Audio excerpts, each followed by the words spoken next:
Bueno, asteragoaz eta lehenik eta behin arratsaldeon guztioi eta eskerrik asko bihotzez hemen egoteagatik. Eta nola ez, esker berezia eman nahi diot Toti Martínez de Lezeari, Toti eskerrik asko hemen egoteagatik. Además, será la encargada de inaugurar esta nueva sección de Sabino Arana Fundazioa, del Rincón de los Libros, con el que queremos acercar al público en general las diferentes obras de los y los escritores vascos de mano directa de sus propios protagonistas. De lo que se trata es de compartir experiencias, compartir reflexiones sobre el proceso creativo de ellos y ellas, encudriñar qué hay detrás de la escritura de cada libro, todo eso que hay antes de la llegada a las librerías que luego nos contará Toti, y fomentar también el hábito de la lectura.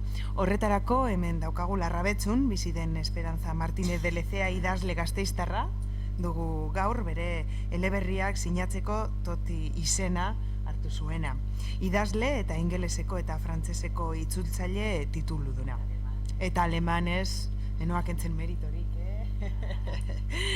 Kuku Biltzo antzerki taldea sortu zuen berak Alberto Albaizar senarrarekin eta Larrabetzuko beste gazte batzuekin batera. ETBn lan egin zuen Euskal Telebista Publikoarentzat haur eta gazteentzako 1000 programa baino gehiago sortu ditu. Desde que en 1998 publicara su primera obra, La calle de la judería, esta autora prolífica, apasionada de la novela histórica, especialmente de Euskadi, no ha dejado de escribir y de sorprender a sus lectores. Algo que solo es posible combinando su imaginación, la técnica literaria y un sólido conocimiento del pasado. Y mucho trabajo. Tercera Mama publica también libros dedicados a la literatura infantil, recreando en ellos a Nur, que es su nieta.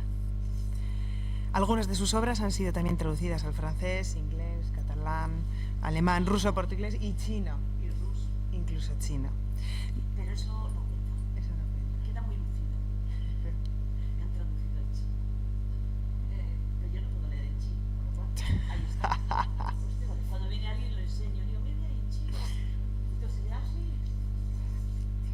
Bueno, como veis, creo que yo tengo que terminar y le tenemos que dar paso a Toti. Lo que sí, antes, para quien queráis hacer alguna pregunta, alguna sugerencia, alguna consideración, las podéis hacer luego, pero si queréis tenéis unas tarjetas en vuestros asientos para que quien quiera rellenarla y hacer la pregunta, pues se lo entrega a cualquiera de los chicos o chicas que está por aquí y luego Toti intentará responderla. Toti. Mi esker etortzeagatik, mi esker. Asko hitz egiten dut, orduan, bueno, pues, a ver, komeni bat daukagu, 45 minutu, ordu bat, eta... Baina, normalki ordu, terdi bi ordu. Bai, tranqui. Ez nahi zain beste hitz egingo dut. Bueno, pues, que gracias por venir. Interesante la idea de crear un txoko, bueno, el txokoa, este liburu en txokoa, que, pues, para hablar de libros, porque últimamente con lo de las nuevas tecnologías se habla muy poco de libros, ¿no? Todo el mundo está muy puesto, yo la verdad es que estoy bastante mal puesta, pero bueno, no sé, vamos muy deprisa, las nuevas tecnologías llegan, bla, bla, ahora que sí, resulta que dicen que con la inteligencia artificial se van a poder escribir hasta novelas. Tú le das el argumento, los personajes, el lugar, la época y tal, y ¡puf!, te sacan una novela. Bien, pues bueno, pues felices Pascuas. No estaré yo para verlo. No creo, todavía tardarán. Bien, lo mío. Pues es que no fui buena estudiante. Acabé el bachiller a trancas y barrancas, pero era muy habladora siempre desde que nací. Así que mi padre fue el que dijo, pues, vete a aprender idiomas, que a lo mejor te ganas la vida hablando idiomas. Ya había estudiado en el Colegio Francés de Vitoria-Gasteiz y me fui a Francia, después fui a Inglaterra, fui a Alemania. Volví a Inglaterra. Entre tanto le conocí a mi marido, que es de Bilbao. Siempre había dicho que nunca me casaría con un bilbaíno. Soy de Vitoria, con un bilbaíno y además ingeniero. Pues ala, con un ingeniero y además bilbaíno. Y lo conocí en Alemania y se me declaró en alemán y dije, esto es tonto.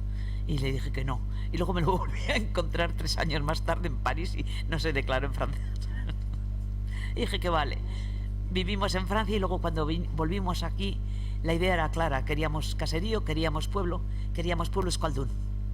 Él trabajaba en Basauri, entonces pues pueblo Euskaldún, caserío, casa vieja para restaurar y un jardín. Primero pensamos en un caserío, baserri, queda muy bucólico y pastoril, pero luego pensé, y cuando seamos viejos, los hijos hayan marchado, ¿qué hacemos tú y yo aquí? Que hay que calentar, hay que limpiar, y además yo no conduzco, y si hace falta algo, ¿qué hacemos? Ahí perdidos. Así que buscamos en el pueblo, y en el pueblo encontramos, en Larrabechu. Llevamos 48 años, llevamos allí. Así que bueno, muy bien. Y yo sé euskera porque lo he aprendido autodidactamente, es decir, no he ido a clases, ya sabéis, en nuestra época pues no se podía aprender euskera, no había libros, no había nada, no había maestros, no había nada, y lo he aprendido pues escuchando, y luego ya dices, sí, pero luego ahora sí, pero ahora yo ya no tengo ganas de ir a clases y estas cosas, las cosas como son. Entonces, bueno, pues he aprendido escuchando y he aprendido leyendo, sobre todo leyendo, que leer leo bien y escuchar también, aunque que no, escucho. Y bueno, pero no puedo escribir en euskera, ese es mi problema, esa es mi pena, por decirlo de alguna manera. Sin embargo, puestos a presumir, soy la autora que más libros tiene en euskera, la que más. No sé si tengo 50 y tantos libros publicados en euskera. Pero son traducciones, digo, vale.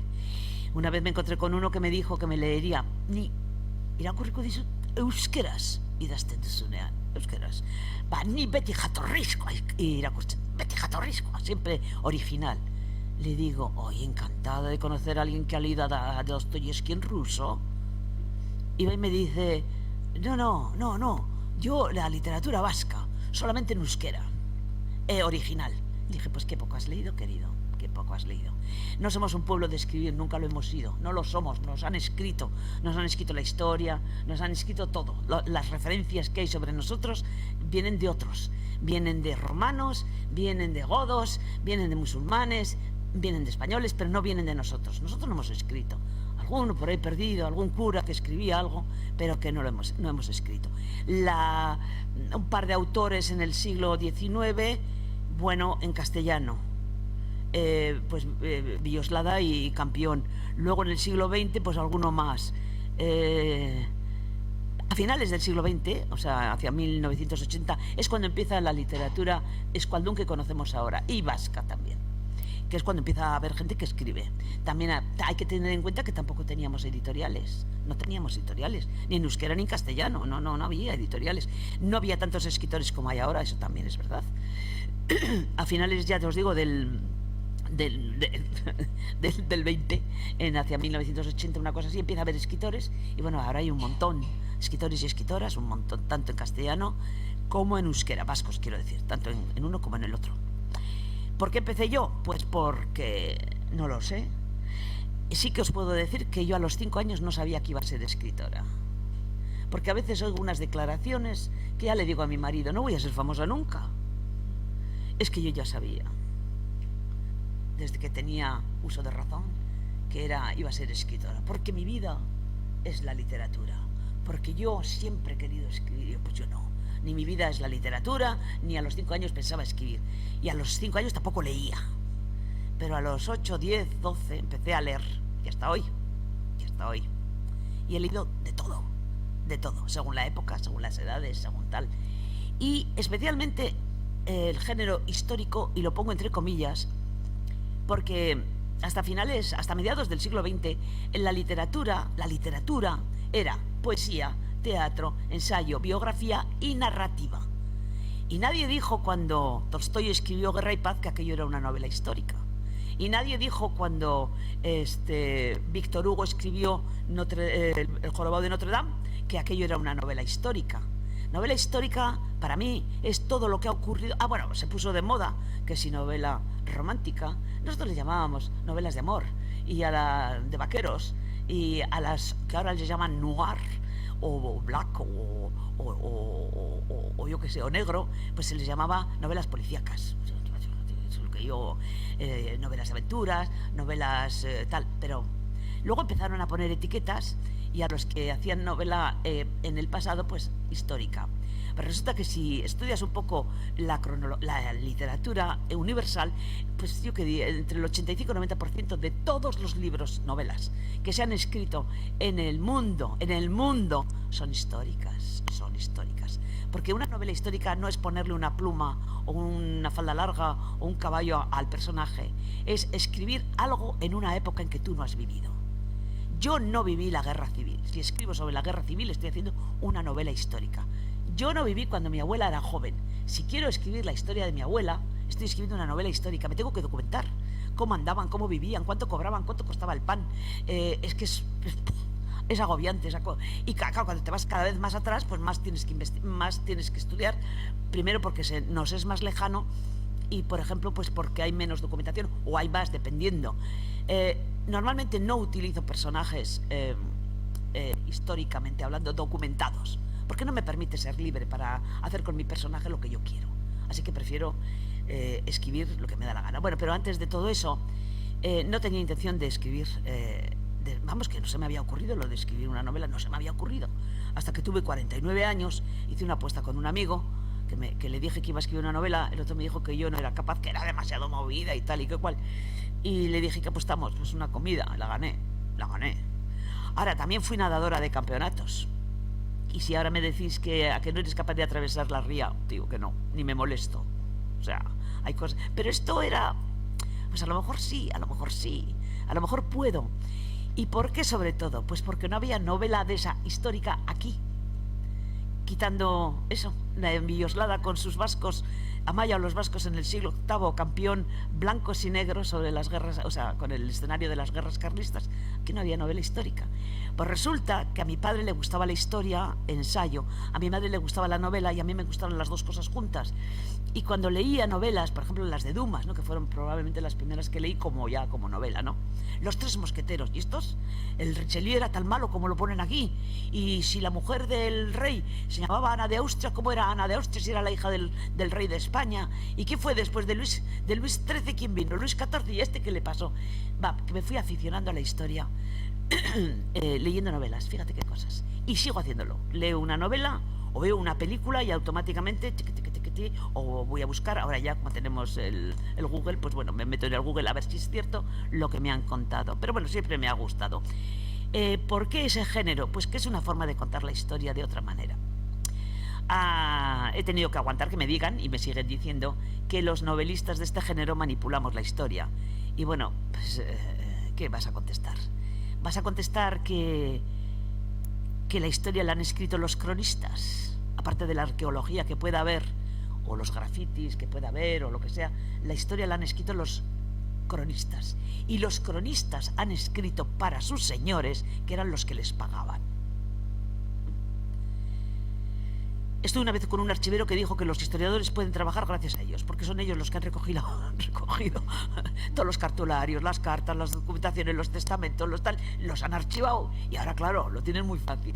Esos son los archiveros, o sea que aquí todo el mundo se... Pero en el caso de manipular la historia, ¿qué es manipular la historia? Os pongo un ejemplo. Es un ejemplo extremo, pero lo es. Los padres de Isabel la Católica están enterrados en la Cartuja de Miravalles, en Burgos. Están los padres y el hermano. El padre, Juan II de Castilla, pasó a la historia en su momento como un hombre del Renacimiento, muy mal gobernante, muy vago, muy malo, que dejó todos los asuntos del gobierno en otras manos, pero un excelente, ¿cómo se llama esto? Pues eso, un hombre del Renacimiento, que sabía cantar, que sabía bailar, que tocaba la vihuela, que era un mecenas de los artistas, de pintores y esto, que montaba caballo de cine, que era un magnífico cazador. Vale, y así se quedó, y así ha pasado a la historia.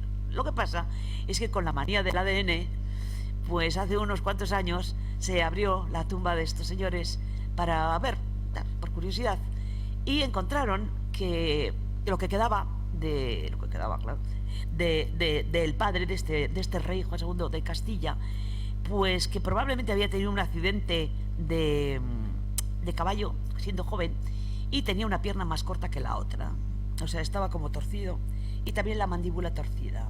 Y ahora yo os pregunto, o sea, bailar, cantar, disparar, montar a caballo a lo mejor, tocar la vihuela, yo no sé, un poco torcido. Es decir, que la gente durante años, siglos, ha estado creyendo que aquel era colmo del colmo y resulta pues que no lo era. Pero quien escribió que era un magnífico personaje, individuo renacentista, y así se quedó. Bien, ¿esto a qué viene? Pues que no somos nosotros los novelistas los que manipulamos la historia precisamente. No digo que no los haya, ¿eh? No digo que no haya quien escriba una historia y le quiera dar un sesgo que no es exactamente el mismo, el real, el verdadero.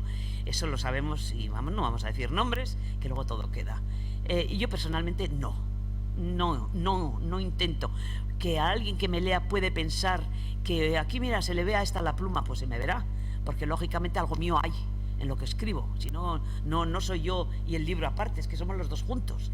Y hay sentimientos, y hay maneras, y hay expresiones que probablemente son mías, personales, ¿no? Pero volviendo al tema, lo que yo quería era, después de haberme leído novelas que me habían llevado a la historia de Francia, de Inglaterra, de Italia, de Rusia, de China, lo que quería era de aquí, y aquí, que no había manera. Así que escribí, después de hacer la apuesta esa, que fue muy divertido, guardé la novela en un cajón. Aquella fue la abadesa, la primera que escribí, la de la apuesta, porque había leído en una enciclopedia verde, que era la enciclopedia Icharpera también, sería. Bueno, había unos, antes que a Oñamendi hubo otra enciclopedia que también la tengo de color verde, o sea, las tapas verdes, y ahí pues leyendo, porque yo leo ensayos como quien lee novelas también, o sea, me da igual, había leído la historia de doña Toda de la Rea, señora principal de Bilbao, la cual había tenido una hija con Fernando el Católico cuando vino a jurar los fueros a Bilbao. Porque los fueros, por ejemplo, otra cosa que me enteré, los fueros no se juraban en Guernica. Guernica era uno más. Se juraba en cada merindad.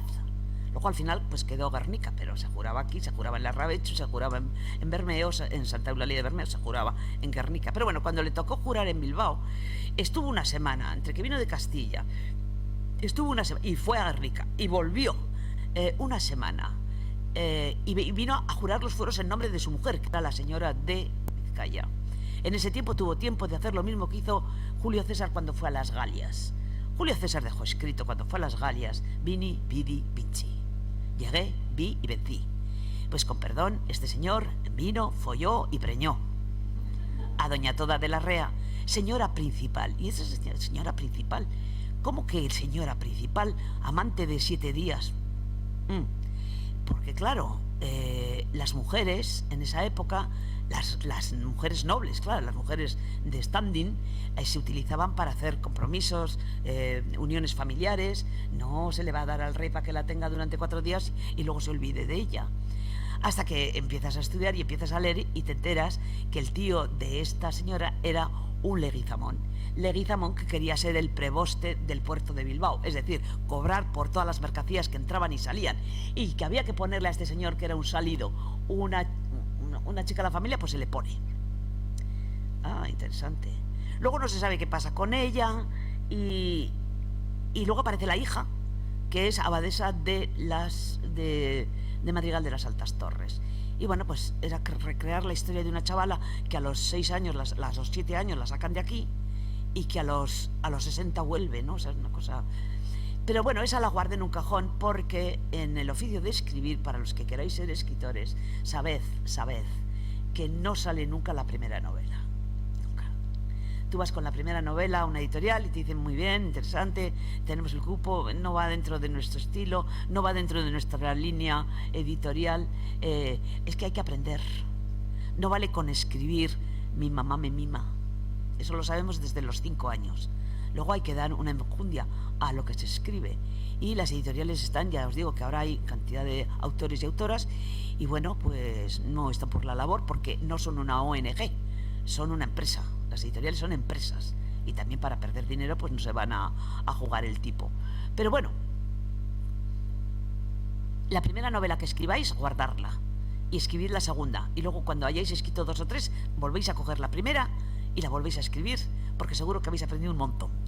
Yo ahora estoy corrigiendo novelas que escribí hace 23 años y me quedo horrorizada, pero por favor, una coma de que sobra, una coma que falta, un párrafo que no debía estar aquí, una escena con un personaje, María, María, María, María, María, María, 7 veces María en la misma página y está ella sola. María se levantó, María suspiró, María miró por la ventana, pero bueno, que ya sabemos que es María, coña. Bueno, esas cosas las he aprendido a lo largo del tiempo, pues trabajando, ¿no? Bien, la segunda novela que dije, esto se puede hacer, porque lo importante cuando empiezas a escribir no es empezar, es muy fácil. Era un día soleado de abril cuando nos juntamos. ¿Y luego qué? Que hay que ir hasta el final. Y además no hay que ir así, hay que ir así.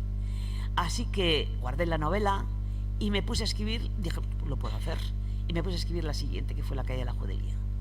¿Por qué? Pues porque soy de Vitoria-Gasteiz, porque mi padre fue el fundador del Club Natación Judimendi, porque yo aprendí a nadar en la piscina de Judimendi, porque me pasé cuando aquello era Judimendi, cuando era todavía Campa, cuando era el cementerio de los vitorianos judíos. Y bueno, me interesó y dije, qué interesante, ¿no? Así que empecé a buscar y no encontré nada, poquísimo sobre el tema. En Vitoria-Gasteiz. En Toledo y tal, vale, pero en Vitoria, aquí, en el país, muy poco. Aún así seguí buscando y buscando. Me compré un libro de recetas sefardíes y me las hice para oler, porque cocinaban con aceite y los cristianos cocinaban con sebo, y vale, pues tal. Genial. Luego pensé que las juderías de otros lugares de Navarra, por ejemplo, que estaban documentadas, la de Estella, la de Iruña, la de Tudela, pues tendrían bastante parecido con la de Vitoria-Gasteiz. Y bueno, porque el fuero vasco era distinto para cada provincia. Vizcaya y Guipúzcoa no permitían la presencia de gente extraña, no, ni judíos ni otros, o sea, excepto en Balmaseda porque era puerto. Era aduana, fíjate qué cosas, ¿no? Cuando las aduanas no estaban en el mar, estaban en el interior. Pero en Álava sí, en Álava estaban en Guevara, estaban en Espejo, estaban en La Guardia, estaban en Vitoria-Gasteiz sobre todo. Y dije, bueno, pues vamos a recrear toda esta historia. Y buscando encontré el nombre de un médico que era judío y decía, el médico judío David y sus hijos, Pedro Sánchez de Bilbao y Josuá. Pedro Sánchez de Bilbao y Josuá. O sea, uno es converso y el otro no. El otro seguido siendo judío. Pues recrear de ellos no hay nada más que los nombres. Pues recrea toda esa historia en la Vitoria del siglo XV. Es que es una gozada. Lo que tengo que estudiar, lo que aprendo y luego pues contarlo a mi manera. Puede parecer, me perdonáis, mi madre cuando vivía y cada vez que decía esto me miraba y me hacía así, pero es que cuando escribo soy diosa, digamos, soy diosa. Yo los creo, los hago antipáticos, generosos, valientes, cobardes, los hago grandes, pequeños, gordos, feos, preciosos, guapísimos, les hago amar a los personajes, les hago amar, reír, sufrir, llorar y los mato cuando quiero. A ver, pues, el poder absoluto, es el poder absoluto. ¿Qué voy a hacer? Pues a este le mato. No le voy a matar, que luego me voy a comer 50 páginas. Voy a seguir un poco más, ya lo mataré más adelante.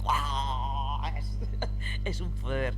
Bien, antes de todo esto se me olvidaba, se me ocurrió, estuve dando para el gobierno vasco unas charlas después de la fundación del Cucubilcho, del grupo de marionetas que siempre trabajó en euskera. Me pidieron de educación del gobierno vasco unas charlas para maísus y andereños. Era el momento en el que se estaba creando material para la escuela pública. No había libros, no había nada. Había que crear todo un sistema educativo en euskera. Entonces me pidieron si yo podría pues trabajar el tema de las marionetas para el elebitasun, o sea, para el bilingüismo.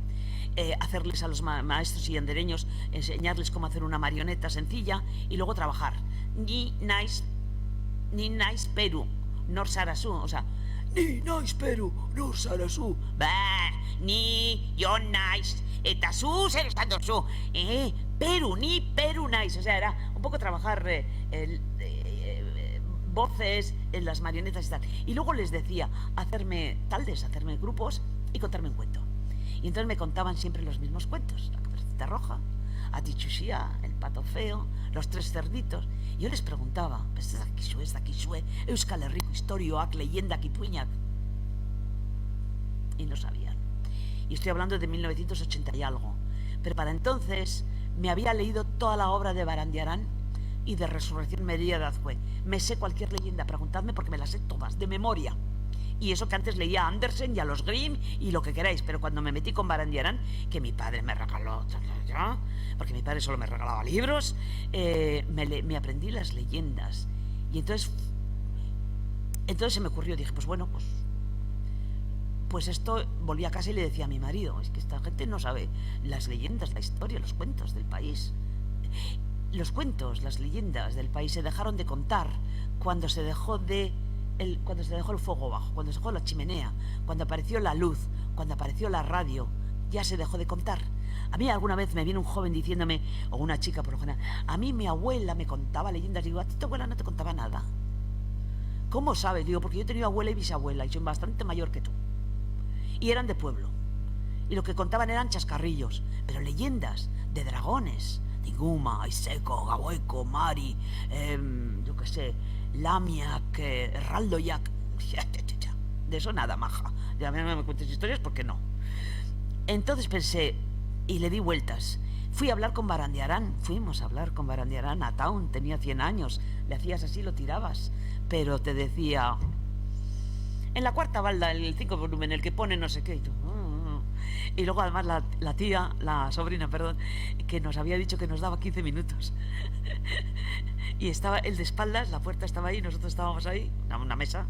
Y entonces, claro, de vez en cuando se abría la puerta. Y yo pues se nos notaba. Y decía él, ¿qué? ¿La sobrina? Ni caso. Estuvimos un montón de tiempo hablando con él.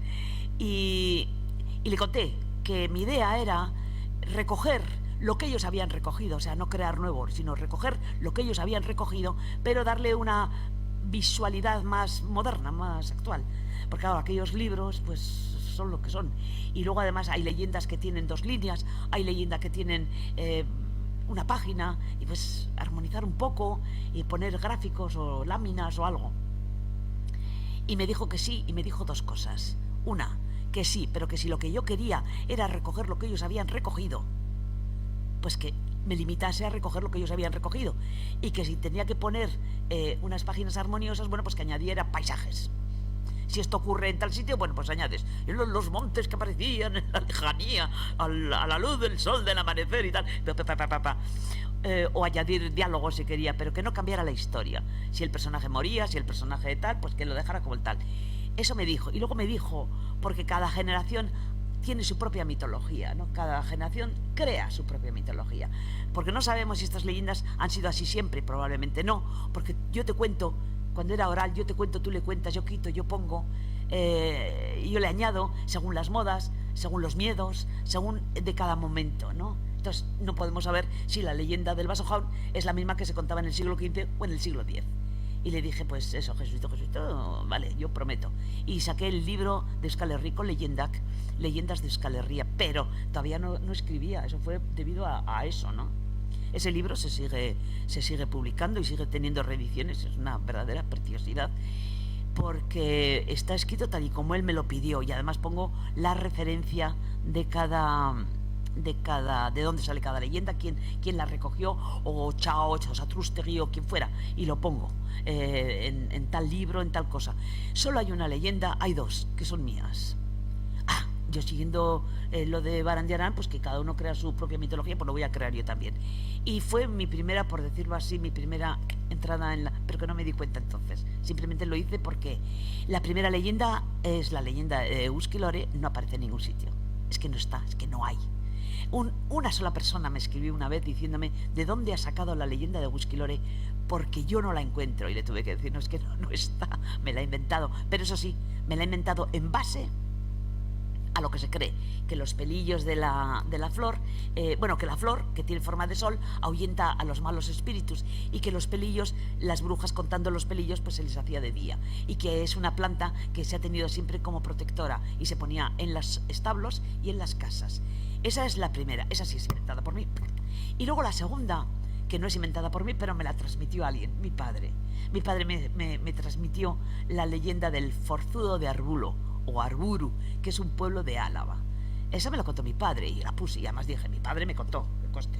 Porque nosotros todos transmitimos, y yo te cuento una historia y te gusta, pues y tú luego la transmites, pues ahí se queda para siempre, ¿no? la del forzudo, os la cuento, sí, para que veáis cómo se crean las historias, ¿no?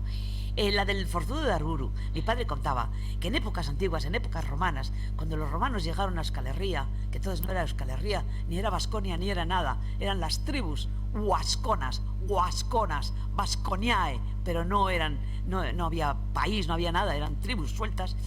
Bueno, pues no consiguieron conquistarlas.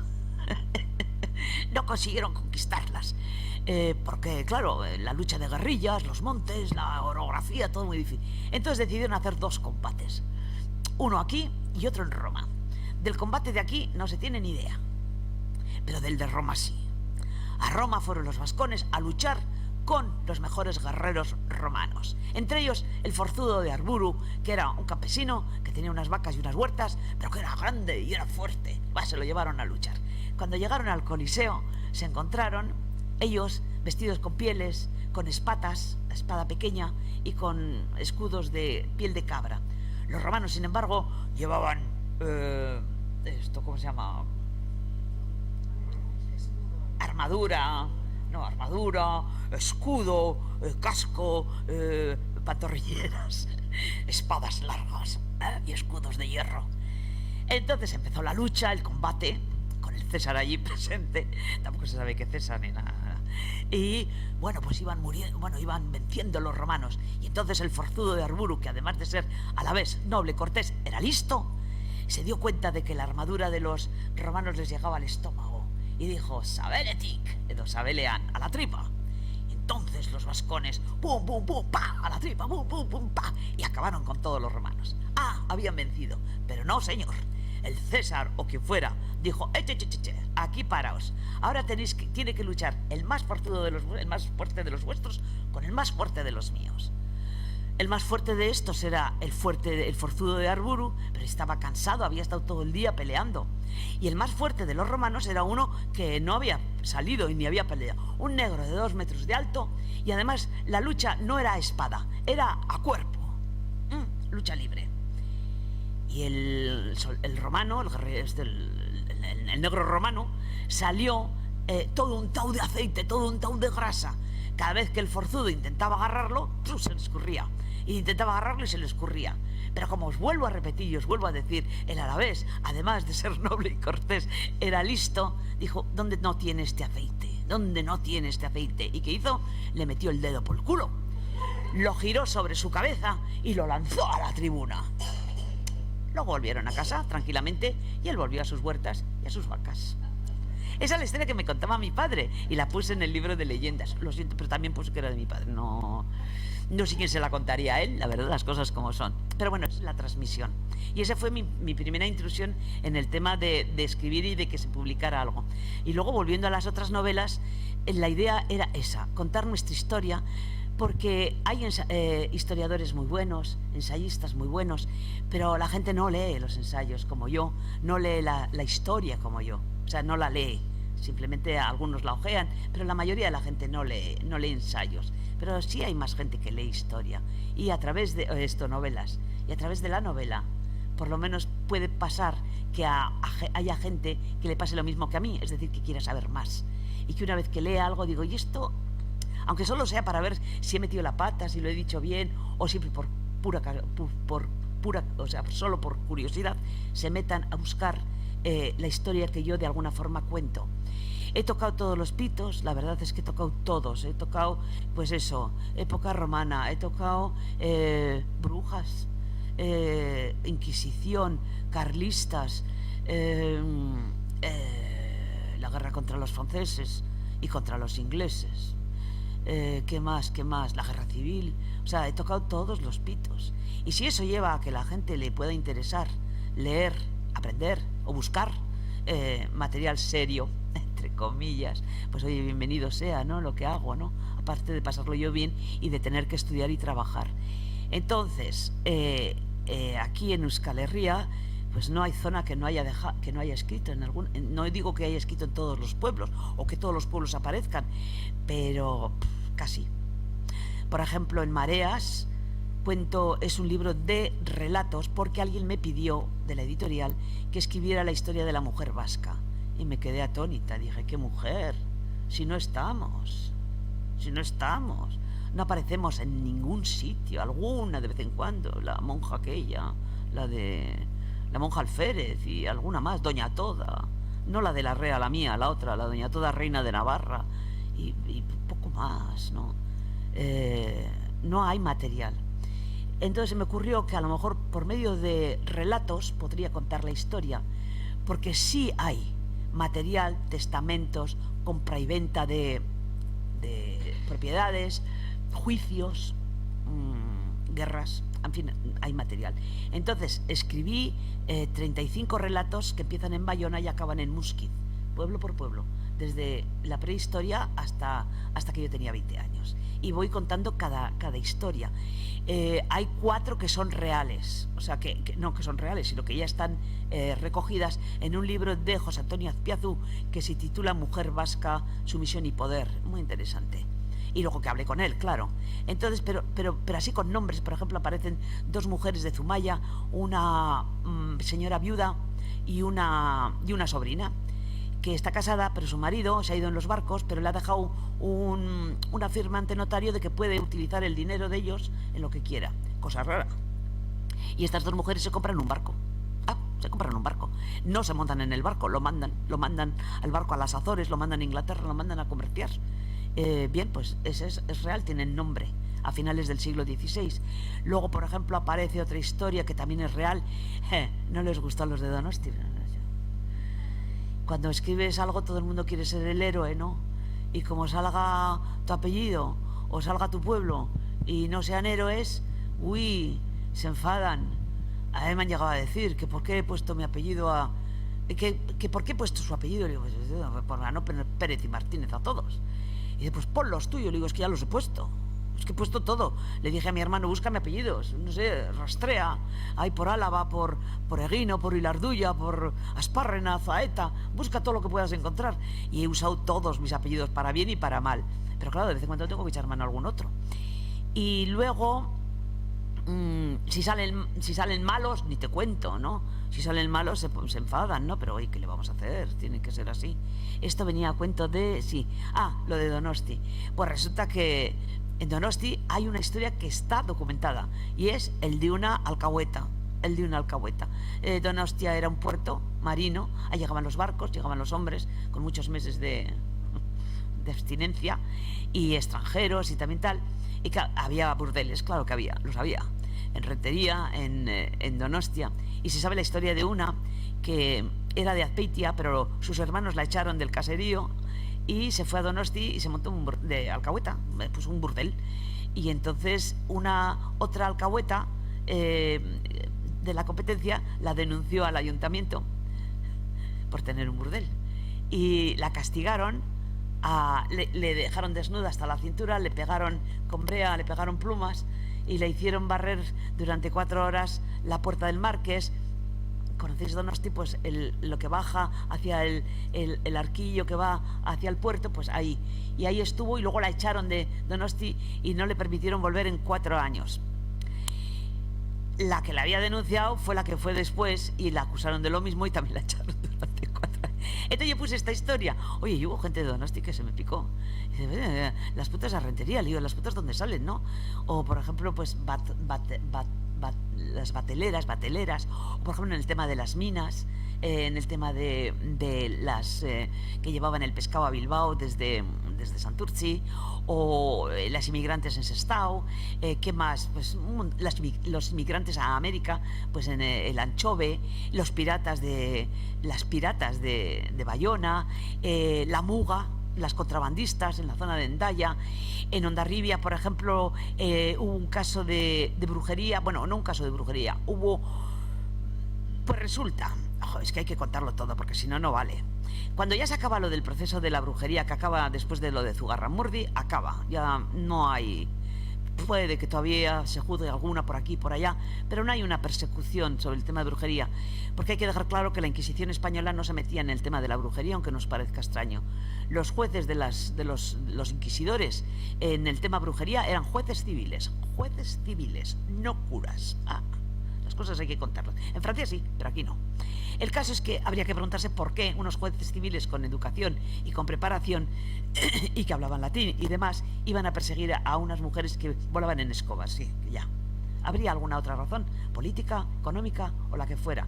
Cada caso tiene el suyo. Pues en Hondarribia, cuando pierde el Ancre, empieza con sus persecuciones en Iparralde, mucha gente huye, pasa la Muga, porque claro, es que allí les están matando. Este hombre se cargó a casi 600 personas en Iparralde, 600. Para que os hagáis una idea, en Zugarramurdi fueron 11. Vamos, los ejecutados de Zugarramurdi en Logroño fueron 11. En Iparralde se cargaron, mató a niños, a mujeres, a curas, una barbaridad.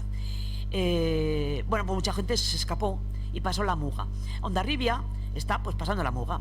Y ahí había un fuerte, bueno, lo que es ahora el Parador, pero era un fuerte, ¿no? Y en Hondarribia había pues como unas 1000 personas. 500 eran gente del pueblo y los otros 500 eran soldados. Estas pasaron, entre los soldados había solteros y bueno, pues algunas se casaron y se casaron y tuvieron hijos y hicieron familia. Ocurrió tiempo después que una mujer dio a luz, no una de ellas, otra. Y había la costumbre de visitar a la parida. Se era ir a la casa de la parida y bueno, pues tomarse lo que fuere y llevarle regalos y pasar la noche ahí festejando a la parida. Al día siguiente el niño murió. El niño murió porque los niños se morían. Se morían de malnacidos, de pestes, de hemorragia, de suciedad, se morían.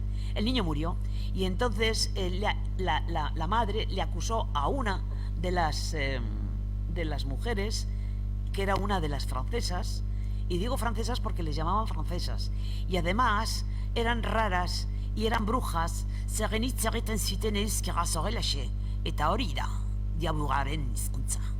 por el acento, qué cosas, ¿no? El caso es que el alcalde, los dos alcaldes de Hondarribia, había dos, uno arriba, otro abajo, detuvieron a esta mujer y a otras 5, también todas francesas, y las metieron en la cárcel. Y llamaron a la Inquisición de que entonces estaba en Calahorra, en Logroño estaba ya. Y les contestaron que hicieran el favor de dejarles en paz y que soltaran a aquellas mujeres.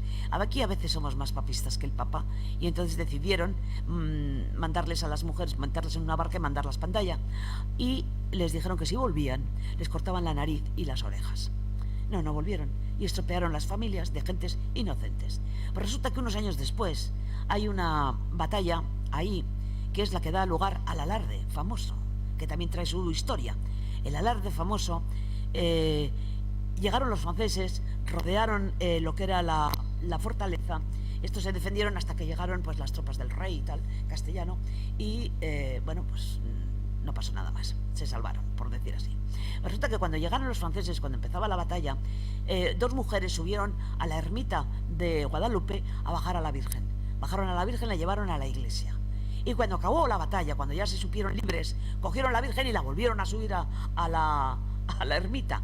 Y ahí se organizó toda una procesión de agradecimiento porque se había acabado el combate, se había acabado la guerra y subieron.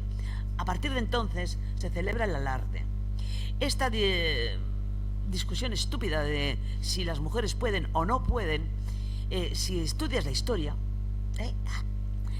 hubo un cura que estaba allí en Hondarribia y que dejó escrito que 100 mujeres vestidas de hombres se presentaron ante el gobernador de la plaza y pidieron defender la plaza.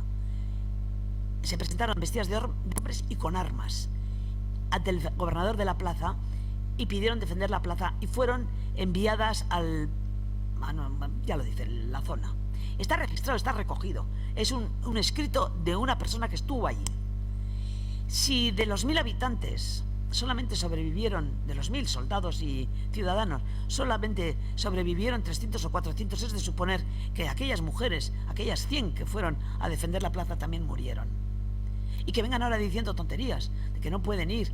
Yo no iría, porque eso de coger una escopeta ni tonta, pero bueno, que quieran ir. pero que no pongan como disculpa que las mujeres no estaban en la batalla. Estaban, allí estaban. Bien, pues en este libro de Mareas esa historia aparece junta con la de las brujas, como una de las que estaba esperando para tirar tiros. Se acuerda de que ella fue una de las niñas que denunció a aquellas mujeres, ¿no? Bien, pues estas son las historias. Es decir, 35 pueblos que ya he tocado. Vitoria, que ya he tocado. Vitoria vuelvo a tocarlo con A la sombra del templo, la construcción de la catedral. Esa que si vosotros vais mañana a ver la abierto por obras, veréis que de mí no van a hablar. Hablarán de Ken Follett, cuando la historia de la novela ocurre en Inglaterra, en una ciudad inventada en el siglo XIII. Y la catedral de Vitoria no fue catedral hasta el siglo XIX, y fue iglesia y después colegiata de finales del siglo XV.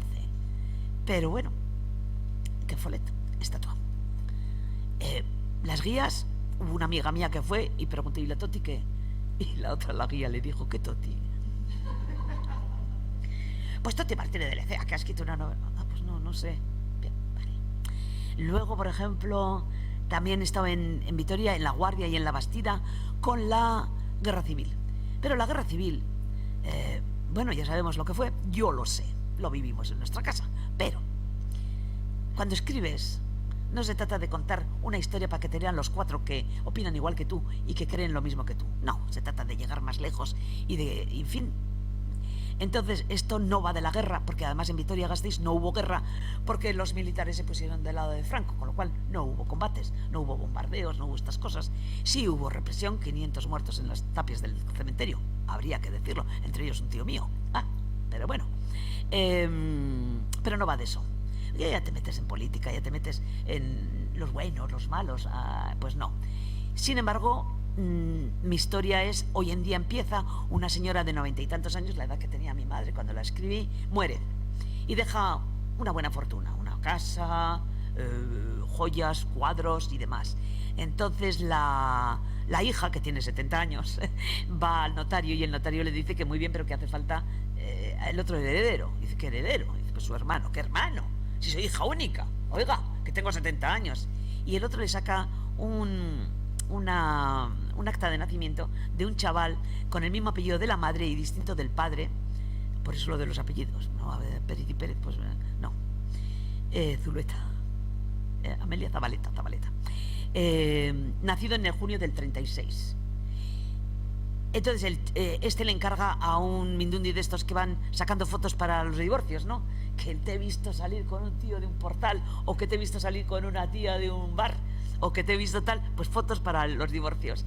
Nada del típico policía y la y le dice, oye, búscame a este que se supone que es mi hermano, que si yo no cobro si no aparece este. Este mira porque además la madre en el testamento lo había puesto y había firmado el testamento 2 años antes de morir. O sea que ella sí sabía dónde estaba. Y entonces este empieza a buscar y busca, claro, en fecha actual, pues en internet, va a Hacienda, va a los ayuntamientos, busca incluso en el listín aquel amarillo que ya no usamos, el listín aquel amarillo, y que no lo encuentra, que no hay manera de encontrarlo. Y entonces empieza a preguntar, ¿qué le pasó a Amelia Zabaleta para que no fuera capaz de contarle a su hija en 70 años que tenía un hermano? Y voy echando para atrás y voy contando lo que pasó, ¿no?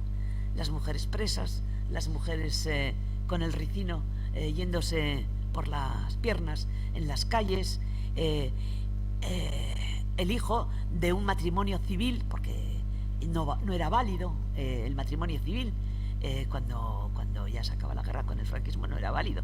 Entonces, y ya vino alguien que me dijo, ¿te has apuntado a la moda del niño robado? Y digo, no, me he apuntado a la moda del niño oculto para que no te lo roben, que es distinto. Bien, pues eso también lo he hecho. En Guipúzcoa, estaba comentando, pues hay una novela que se llama La Brecha, y es la brecha.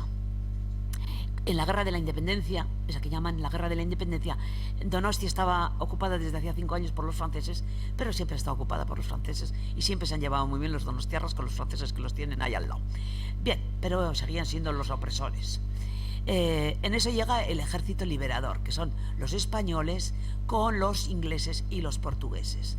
A los españoles, entre los cuales hay dos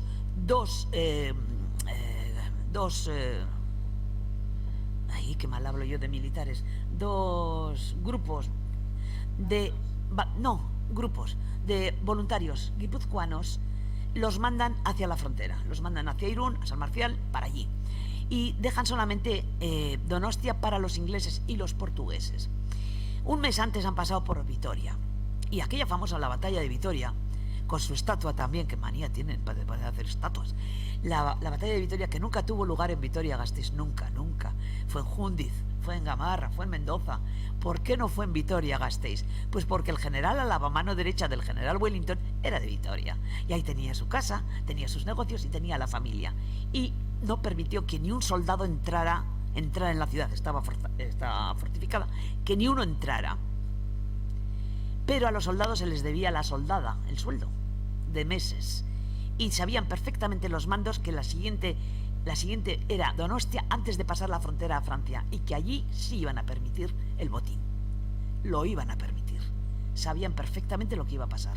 Cuando estos consiguen hacer la brecha en la muralla, que era una zona que estaba más debilitada por otras guerras, los franceses pierden, suben a Urgul y ahí se esconden. Bueno, ahí se quedan. Los donostiarras salen a recibir a los supuestos liberadores con cerveza, con yo qué sé, vino, panes, yo qué sé.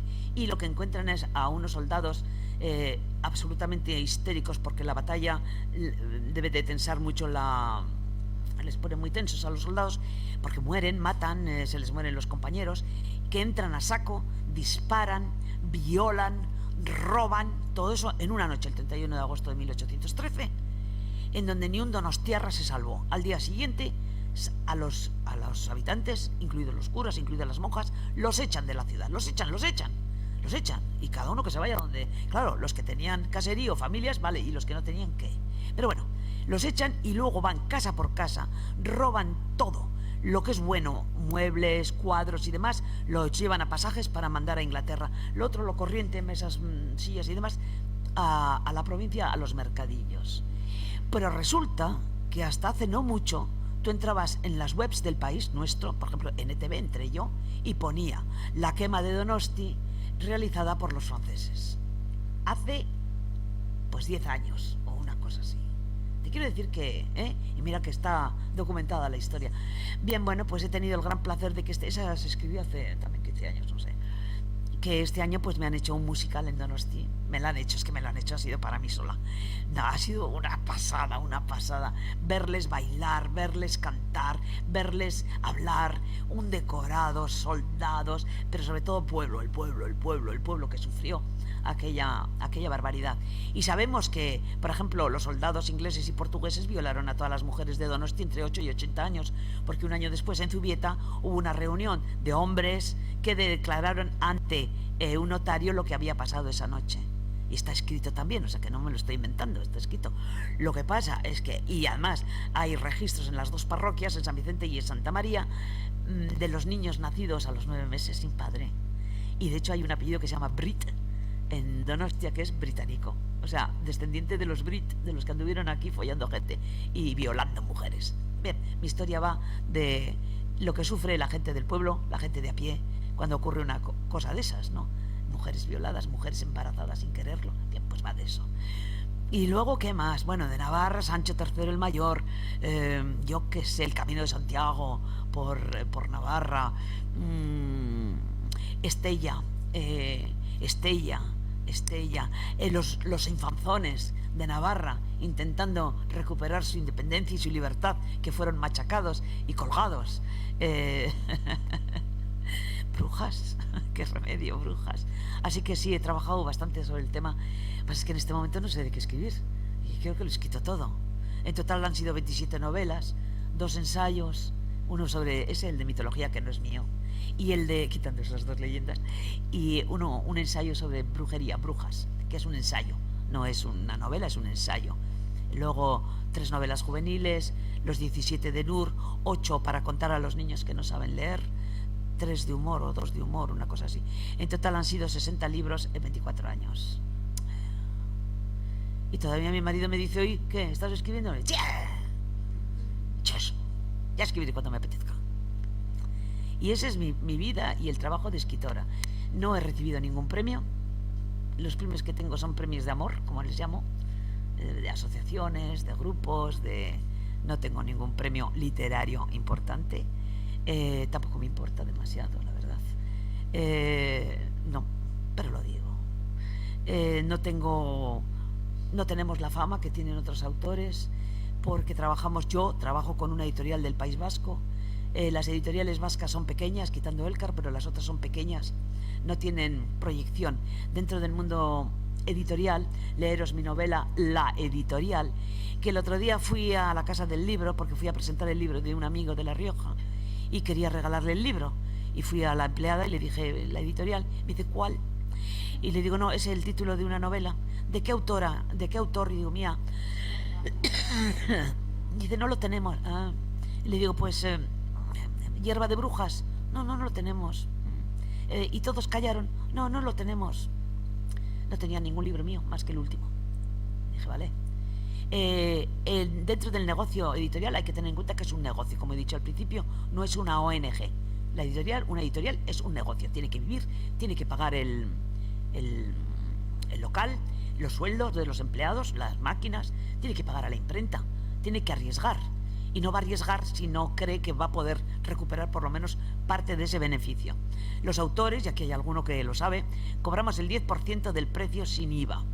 Es decir, si yo hoy os vendo un libro que vale 20 euros, cobraré 2. Y los cobraré el año que viene. Yo te lo vendo hoy, pero yo lo cobraré en marzo del año que viene. Además, me tengo que fiar de que la editorial me diga que ha vendido 40 o 400. No lo sé, no lo puedo controlar. No puedo controlar todas las librerías, no puedo controlar, pues, no sé, los estancos o donde se vendan los puestos de las estaciones y de los aeropuertos. No lo puedo. Entonces, dentro de la estructura de una editorial, que también se les acusa a las editoriales de que son mangoneantes y todo este tipo de cosas, tampoco es del todo cierto. Porque la editorial del 100% del precio del libro se queda con el 40%, el autor el 10%, ¿dónde va el otro 50%? A las distribuidoras y a las librerías. La distribuidora es la que se lleva el mayor pedazo porque es la que te va a colocar los libros. Y claro, dependiendo de la distribuidora, pues los libros van a un sitio u otro, dependiendo de la editorial. Y este momento en el Estado español hay dos grandes grupos, uno es Planeta y el otro es Random House Mondadori. No son una editorial, son 20 y tantas editoriales por un lado y 20 y tantas por otras. Todas las grandes editoriales, Alfaguara, Seis Barral, en fin, todas, Plaza y Janet, todas pertenecen a un grupo o al otro. Si tú no perteneces a ninguno de ese grupo, pues lo tienes bastante crudo, bastante crudo. Y si encima tu distribuidora es pequeña o tu distribuidora, pues lo tienes todavía más crudo. Luego las librerías, por ejemplo, pues ya os digo, la Casa del Libro es una librería de Planeta. Pues vende libros de Planeta, eso es lo que hace. Y luego tiene alguno más, por si acaso. Es que es así. Y no es un mundo fácil. No es un mundo fácil. Ahora, también es verdad que no todo el mundo que escribe y que se publica y se autopublica vale. ¿Por qué no? Eso también hay que valer. Como para hacer una pared. Yo ahora os hago una pared de ladrillo y mañana se cae. Si sigo haciendo la pared de ladrillo y la repito y repito, al final la mantendré recta. Pues con los libros es lo mismo. Si escribes y escribes y escribes y escribes y tienes algo que contar y tienes imaginación y sobre todo mucha lectura, pues llegarás a escribir bien. No basta solo con tener el conocimiento, hay que también tener la habilidad de expresarlo y transmitirlo. Eso son muchas cosas complicadas, ¿no? Y ya el colmo del colmo es que te venga un joven y te diga, hola, encantada de conocerte, somos colegas, ¿no? Sí, porque yo también escribo. Yo también soy escritor, ¿no? ¿Y qué has escrito? Digo, no, en ello estoy. Y te quedas así. O sea que en ello estás. O sea que has escrito 4 páginas y ya somos colegas. Va a ser que no, querido. Lo que pasa es que no se lo puedes decir, pero es que es así. Es que es así, que no somos todos iguales. Como en ningún oficio. Luego dentro de cada oficio también pues pasa. Tú estudias, pues yo que sé, medicina y tú estudias medicina, pero tú tienes más fama que tú. ¿Por qué? A veces porque hay más habilidad en uno que en otro. ¿Por qué eliges a este médico en vez de este? Es que este es mejor. Bueno, pues a lo mejor tiene más habilidad, o tiene más capacidad, o tiene más experiencia, o vete tú a saber qué, ¿no? Hay diferencias, pero bueno, eso ya es cuestión de cada uno. Lo que sí es cierto es que la última palabra lo tiene el lector, la lectora, que decide si este le gusta o este no le gusta. Luego llego yo, que soy como una pulga, y digo, pues esto... Aquí pone y va a ser que no. Aquí pone y va a ser que no. Aquí ha repetido 40 veces María. Pero bueno, eso ya son cuestiones mías. pero no lo digo porque no, oye, cada uno que haga lo que quiera. Bien. ¿Ya he cumplido? ¿Cuántas horas has estado? 1 horita. Bien, ya. Ahí, Toti, de momento hay 3 preguntas. Vale, va. La primera, ¿para cuándo una historia de guerra, de gudaris, de resistencia, de la foto de Ya tu sé quién lo ha hecho. aita, Ya sí que lo ha preguntado. la foto de tu aita en el Aberriaguna de 1964? ¿Puede ser? La foto de mi aita en muchas partes. La foto de mi aita llevando el féretro de José Antonio Aguirre en San Juan de Luz. La foto de mi aita en el Alto de Gastelumendi. La foto de mi aita en la cárcel de Santoña. Hay muchas fotos de mi aita, sí. ¿Sabes qué pasa? Que en todas estas novelas que escribo, que son cosas que me gustan y son cosas que quiero y que me gustan, por ejemplo, mi madre fue campeona de España de natación en el año 1945, la única y la primera campeona vasca de España en natación, en 100 metros libres. No he contado su historia y tendría que contarla, pero es demasiado cercana. Yo me involucro. No puedo contar la historia de mi padre sin involucrarme. Es que no puedo. Y a la hora de escribir prefiero mantener la distancia, es decir, sí hasta cierto punto, pero sin pasarme, ¿no? En todo caso escribiría de otro, no de mi padre, de otro que me inventaría para que hiciera lo mismo que mi padre, pero bueno, ¿qué le vamos a hacer? Sale en la novela de Y todos callaron, de alguna forma sale, porque el personaje, uno de los personajes, es un hombre de Ozaeta que acaba de salir de Santoña, o que ha estado muchos años en Santoña. Por ahí va la cosa. Aita estuvo condenado a muerte, después le rebajaron a 15 años o no sé cuántos, y le pusieron una multa de 10.000 que le rebajaron a 5.000 pesetas, que debía ser una barbaridad, y luego, bueno, pues ya sabemos lo que pasaba, ¿no? Y encima se casó con mi madre, a la cual le llevaba 15 años y era nadadora, y no era la época en que estaban las piscinas separadas para hombres y para mujeres, bueno, los horarios de natación, y había que llevar una falda hasta la rodilla. Mi ama ni llevaba falda, ni desde luego nadaba, y nadaba con hombres, además viajaba con ellos, y la fama, pues os podéis imaginar. Ya solía decir ella, menos mal que tu hermano vino a los 11 meses, porque llega a ser 7 mesino y me la arma, ¿no? Me cuentan los meses y dice, esta se ha casado de penalti, ¿no? Sí, qué bonito, qué padres más majos tuve.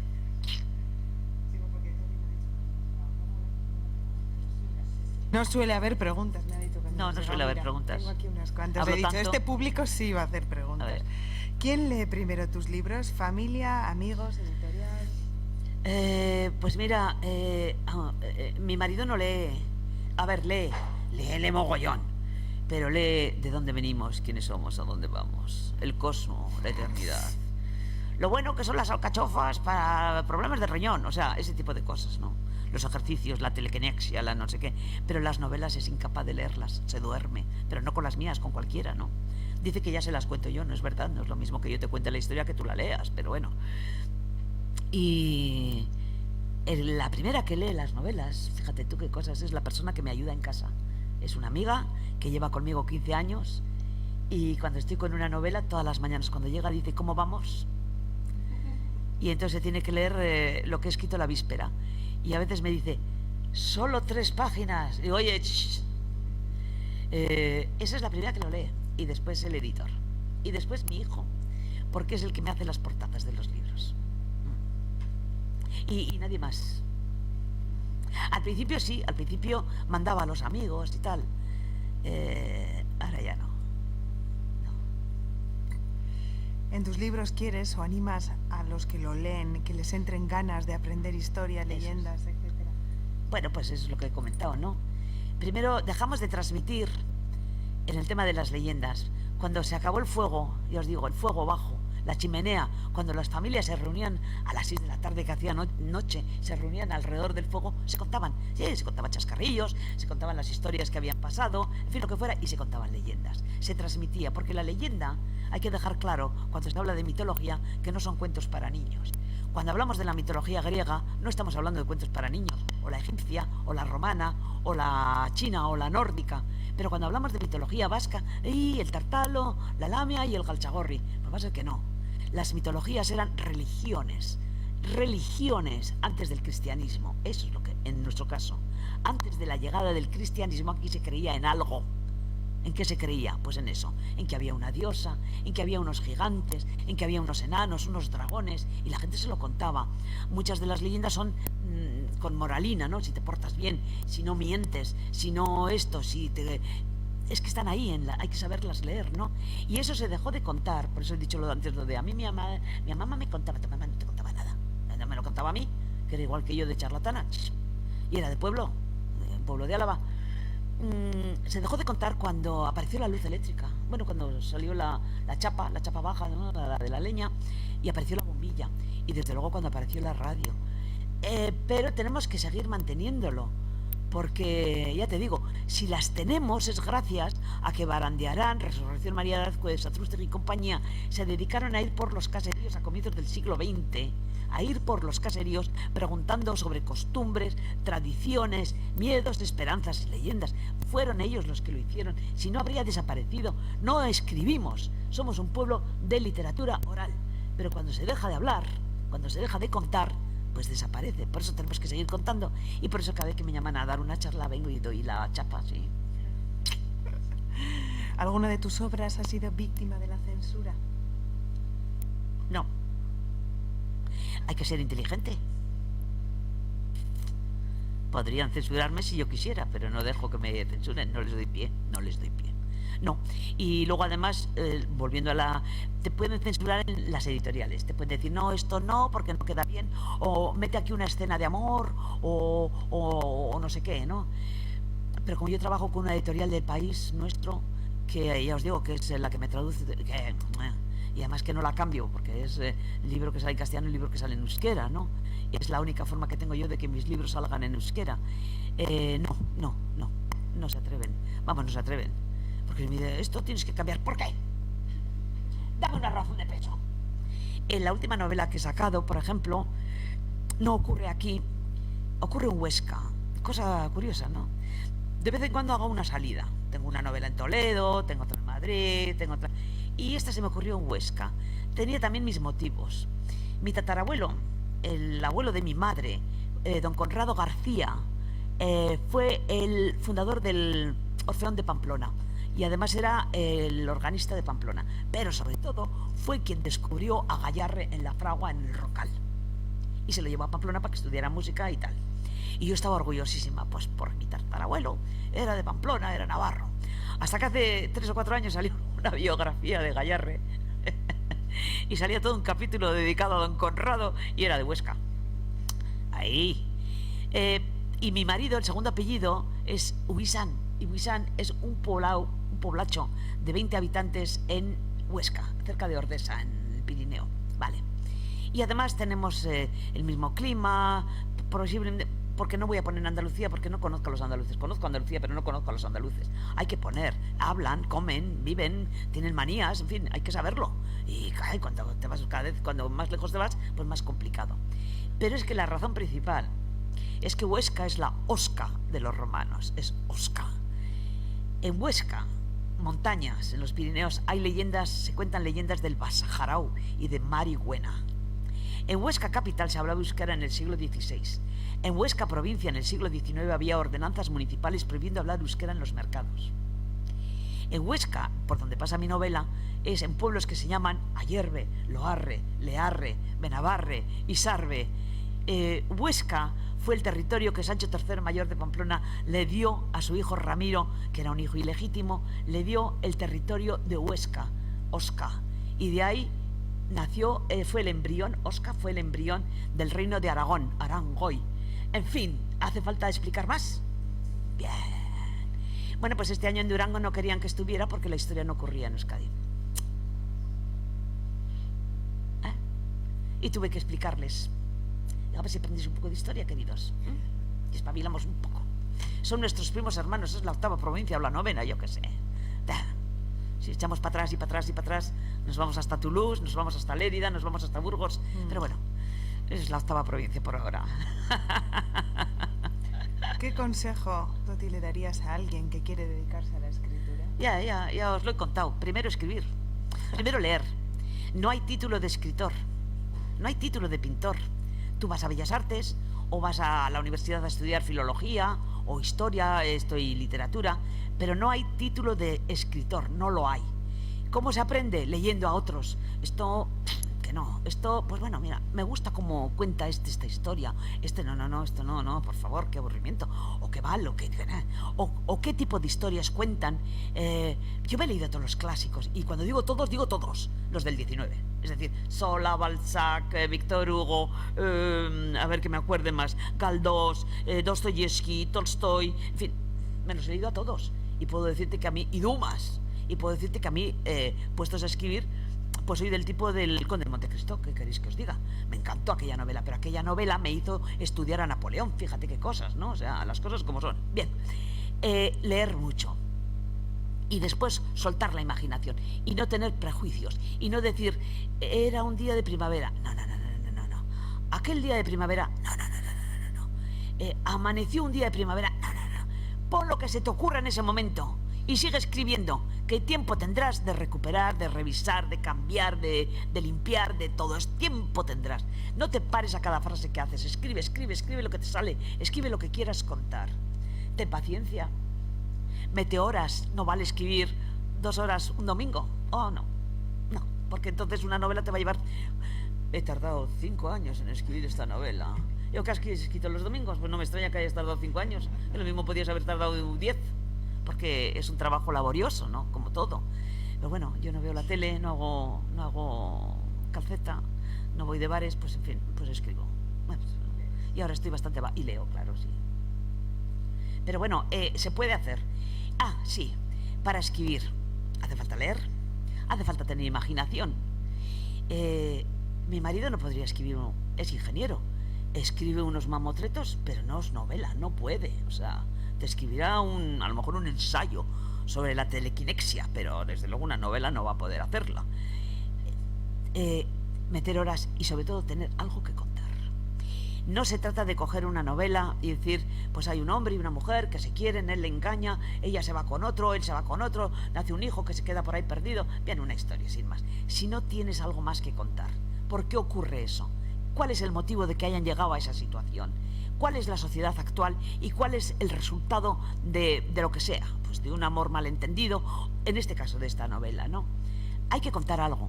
Ya os digo, yo con La brecha, el tema de las violaciones, con el tema de las mujeres, la historia de las mujeres vascas que no está escrita, con el tema de, pues yo qué sé, cualquier novela que tengo, a ver... la judería, el hecho de que hubiera vitorianos judíos, porque se suele decir los judíos vitorianos, perdona, no se dice los cristianos vitorianos. Se dice los vitorianos cristianos, los vitorianos judíos, los vitorianos musulmanes. Que tengan una religión, pero eran de Vitoria. Habían nacido en Vitoria, morían en Vitoria, estaban enterrados en Vitoria, pues eran vitorianos. Y luego aparte pues eran judíos, o eran cristianos, o eran musulmanes, o lo que fueran. O ateos. ¿Qué estaba diciendo? Ah, sí, de contar. Pero bueno, explicar que esto existió y ocurrió. Y explicarlo, ¿no? Y contarlo. O, por ejemplo, pues yo no sé, la arbolera, la caza de brujas. La caza de brujas no es matar a una mujer o a un hombre, que también, a uno, no. Una caza de brujas es aterrorizar a una población o a una comarca. Aterrorizar a toda la comarca, no a una persona, a todas. Y que todos sean, pues, supuestamente posibles candidatos a ser acusados de algo que no es real. Esa es la caza de brujas que empieza en el 1500 y aquí acaba 2 siglos después. En Europa dura... No, aquí acaba 1650, un siglo después. En Europa dura todavía siglo y pico más. Pero hay que saber por qué motivos, qué es lo que pasó y hay que juzgarlo. Yo en la novela los juzgo. Tengo una, La arbolera, que ocurre en Amboto. Una chavala que su abuela quiere que sea partera. Y entonces la manda a estudiar, aprender con un médico que hay en Durango, que es Tavira. Entonces Durango era la merindad, en Tavira. Y ahí aprende. Y justo ahí empieza una caza de brujas que llevó a la hoguera en la plaza de la iglesia a 13 personas. 11 mujeres y 2 hombres. Esa es una. Y ahí sí, ahí hay creencias, estas gentes todavía creen, porque Euskal Herria fue cristianizada muy tardíamente, precisamente por las dificultades y porque había poca gente. ¿Cómo lo sabemos? Pues porque no tenemos gótico, no tenemos románico, es así de claro. No había monasterios, sí, bueno, tienes uno ahí, el de Cenarruza. Uno, es que no. Iglesias góticas no hay. En Álava, al sur de Álava, al sur de Navarra, pues tienes algo de gótico, pero es que donde no hay iglesias, y en todos los lugares donde hay ermitas, por ejemplo Aralar o Irati y demás, es porque ahí había una veneración a un ente, que podía ser la diosa Mari o podía ser cualquier ente, y bueno, pues para cristianizar el lugar, pues ponían una ermita y se acabó. Pero estoy pensando. Pero tengo otra, por ejemplo, que es Hierba de Brujas, porque puse en el Facebook que empiezo con novela nueva. ¿Qué queréis que escriba? Oye, y por goleada, brujas. Bueno, pues brujas. En este caso busqué a la caza de brujas en los valles del Pirineo. Roncari, Zaraitzu, o sea, Salazar, Aezkoa y Hierro, todo lo que es el Pirineo navarro. En 2 años, entre 1525 y 1527, 2 inquisidores civiles, uno de ellos consejero real, y eran 6 consejeros reales. Ya me dirás qué hacía un consejero real andando por los montes en pueblos de 150 a 200 habitantes buscando brujas. Algo más buscaba, y no eran brujas precisamente. Y ahí la portada además es morada. Hay una belladona ardiendo y pone hierba de brujas. Y cada vez que pregunto ¿de qué creéis que va? Todo el mundo me contesta, pues de brujas, de hechiceras, de ungüentos. Y digo, pues no, va de 2 desgraciados inquisidores civiles que se dedicaron a aterrorizar a la población y llegaron a matar a 200 personas. A 200. No a 11, ni a 10, ni a 4, a 200. Gentes de pueblos de 150 habitantes. Aquí 5, aquí 10, aquí 10, aquí 5. Hasta llegar a Orreaga, a Auritz, donde mataron a 5 delante de la iglesia. Donde quemaron a 5 mujeres, ¿no? 5 mujeres y un hombre, o 4 mujeres y un hombre delante de la iglesia. O sea, bien, pues hay que contar esas historias. Y hay que decir que aquí los culpables no eran las mujeres que tenían las creencias antiguas, los miedos, las supersticiones. No. Eran 2 tíos, los 2 inquisidores. Pero os voy a contar. Para ser abogados los 2. Para ser abogado había que estudiar 9 años. ¿Dónde? En Salamanca, en Montpellier, en París. O sea, no en cualquier sitio. Había que saber latín y había que saber, por supuesto, romance castellano y además, pues, francés en este caso. Sabían leer y escribir. Es que el 85% de la población no sabía leer ni escribir. Tenían acceso a los libros. ¿De verdad que me vas a decir a mí que una persona tan preparada va a creer eso, lo que he dicho antes? Que andaba una mujer por ahí volando en una escoba. Yo, que necesito que me lleven y me traigan porque no conduzco, pues aquí con una escoba, fíjate. Hala, llévame para casa. Sería facilísimo y comodísimo. O los poderes de la época ya se hubiesen patentado y se hubiesen quedado con la escoba. Pero les acusan a estas mujeres, principalmente mujeres, que simplemente están apegadas todavía a las tradiciones. ¿Por qué se han mantenido las leyendas hasta comienzos del siglo XX? Pues ya os digo, porque esta tierra fue cristianizada muy tardíamente. Pues ya me contarás en el siglo XV, en el XVI, las historias que se contaban. Aiseco, Gaueco, Inguma, Mari. Pues claro que se creía. En Asteasu, antes de la guerra civil, en Asteasu, la gente de Asteasu con el párroco subían a Murumendi, que es una de las cuevas de Mari. Y ahí ponían un altar. Un altar. Hacían una mesa y luego hacían romería. Yo pregunté, ¿pero hacían una misa por qué? O sea, y dice, porque iban a rogar para que las cosechas fueran buenas. Y digo, ¿a quién? Hombre, pues a Dios, a la Virgen. ¿Así? ¿En la cueva? ¿Por qué no lo hacían en la iglesia? Pues porque en la cueva lo habían hecho sus padres, sus abuelos, sus tatarabuelos, sus tatarabuelos y todo lo demás. ¿Que había cambiado? Pues había cambiado. Que ahora las creencias ya no eran paganas, eran cristianas. Daba lo mismo. El lugar siempre estaba ahí y ahí se iba y ahí se subía. En fin, ese tipo de cosas, vuelvo a decir, para escribir hay que contar algo. Y hay que contar algo y denunciar, no siempre denunciar. Puede ser al revés. Mira lo que hicieron, ¿no? Tal. Tengo 2 novelas que me encantan, pero que no han gustado mucho. Ya lo siento, pero es que me han encantado a mí, que soy la que las escribe. La gente no lo ha entendido. Una se llama Enda y la otra se llama Itún. Las 2 son así de gordas. Pensaba haber hecho 7, porque la idea fue ser la Homero vasca. ¿Y de qué vas?